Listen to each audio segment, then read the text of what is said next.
Yan, yes, hello mga kaliwanag. Magandang umaga, hapon o gabi dyan sa inyo. Itong dito naman tayo, ako na may magbibigay ulit ng orasyon. Orasyon sa karunungang lihim. Ayan, ito naman para naman ito sa mga naniniwala sa karunungang lihim ha.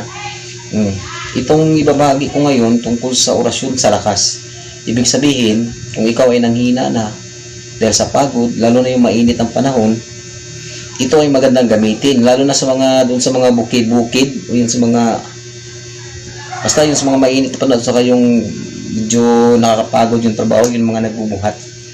Ayan, pag feeling nyo kayo nawawala na ng lakas, ito automatic babalik ang lakas nyo unti-unti. Yan automatic pag binulong mo itong orasyon na ito sa baso, isang basong tubig. Ayan, ganito. Ito yung orasyon. Aksa, saka, aksa, saka, aksa, saka. Ganun ang pagbigkas, tapos sambitin ng 3 beses. Kumuha kayo ng tubig, isang basong tubig. Ayan, at ibulong nyo pa-cross pagkatapos. Ayan, 3 beses yan ha. Tsaka nyo inumin. Dapat may pananalig na ang orasyon ay gagana. Lalo na sa atin ay bago pa lang ha. Ayan, yun lang muna. God bless sa lahat.